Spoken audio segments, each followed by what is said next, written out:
Hello, beautiful people. Blacks, white, Mexican, Indians, and Asians. What's up? How y'all doing? Look, we got something to talk about real quick. Listen to this.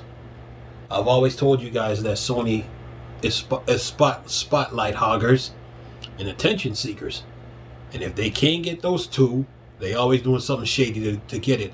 They did it with Soul Calibur 3. They did it with, Street Fighter 5, Final Fantasy 13, the remake, Call of Duty. Do I need to say anything else? Anyway, this is about Spider-Man. Listen to this. It says Sony rushes out Spider-Man DLC that lets you play as Spidey breaking up protests in Brooklyn. Okay, so before this is on the hardtimes.net. Listen, how are you gonna make a DLC for Spider-Man during a time like this? We just had two black people who died who died, and not who died, but who got murdered. One was jogging and he got chased down by two vehicles, by two vehicles, and it was a combination of three people who did it. Right now they're in court. Right. The other one was arrested, right, and by four police officers, and one police officer had his foot on his throat, and the guy is saying that he can't breathe.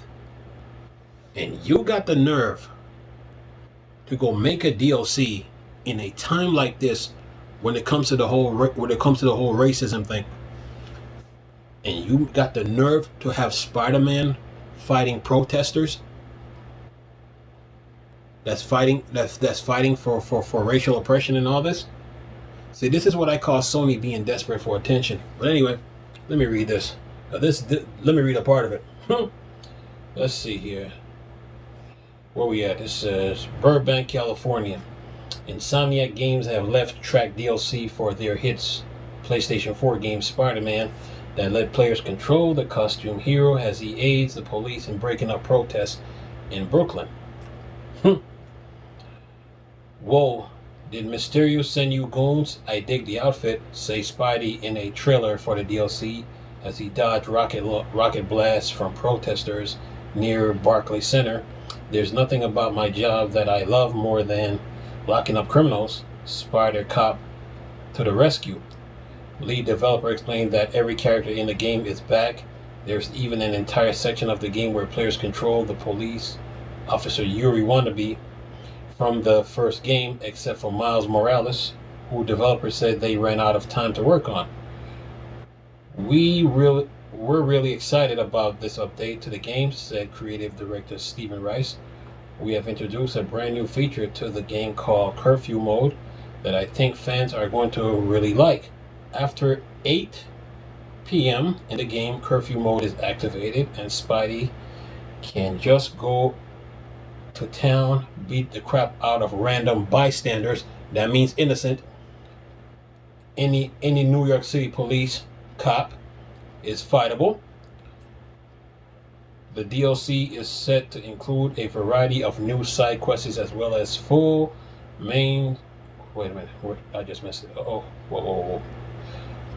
Full main story, replacing the police surveillance tower from the base game.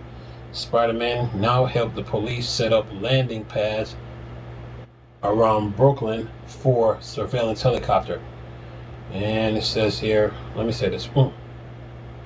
It says here, when we set out to include Brooklyn, we wanted to make sure that it was accurate as possible. Rice continues. That's why we made sure to include some painstaking accurate landmarks such as the Metropolitan Detention Center and the Brooklyn Detention Complex. According to Sony, the DLC sold record amount after developers clarify that yes, you can still swing, climb. You can still just swing around and climb expletive. Anyway, that's the end of the article. So let me get this straight. You're gonna make a DLC for Spider-Man where you're fighting protesters that's fighting civil unrest. How stupid are you?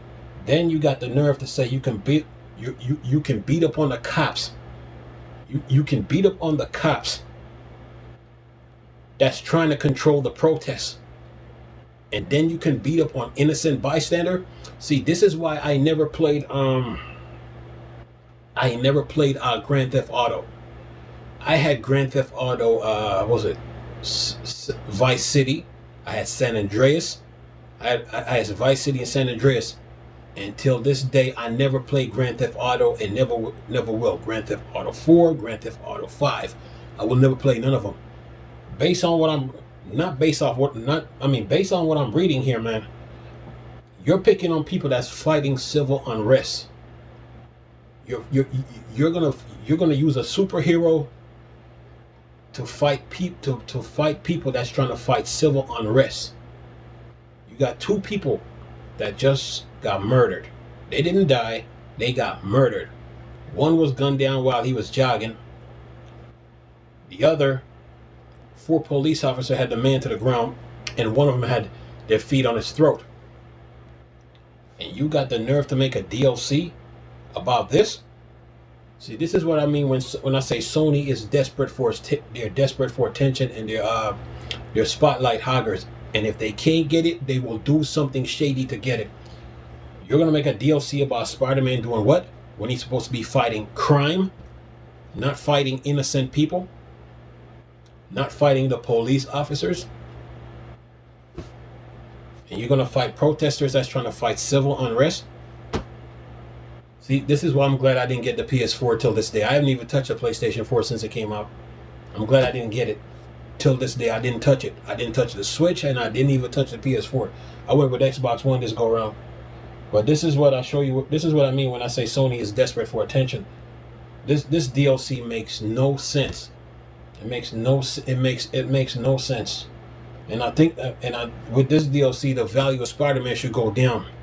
You know, the value of Spider-Man should go down.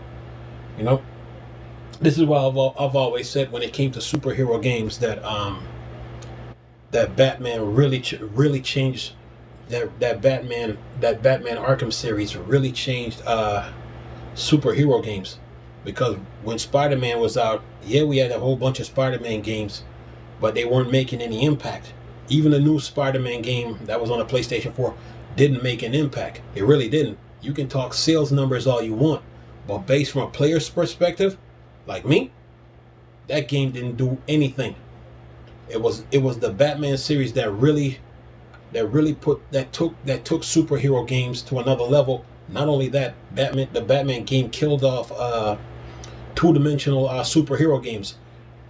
After the way you play Batman in Arkham Asylum, Arkham City, Arkham Origins, and Arkham Knight, two-dimensional superhero games died right then and there. So Batman like raised the bar for superhero games. Spider-Man didn't do it. So and then Batman is all about fighting criminals, right?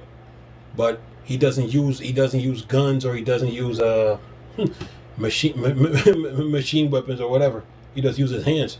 But anyway, with this DLC, it just shows me that Sony is desperate for attention. They're really desperate. And I'm sorry, Spider-Man gets a what's the grade out? The grade I'm going to give Spider-Man right now is a D- for this, because this is the wrong time to put out a DLC like this. This is a wrong time to put out a DLC like this. You got people all over the United States, in all 50 states, protesting after what just went down. 2 people got murdered. They didn't die, they got murdered. You're gonna put out a DLC like this and then think you're gonna get by? I don't think so.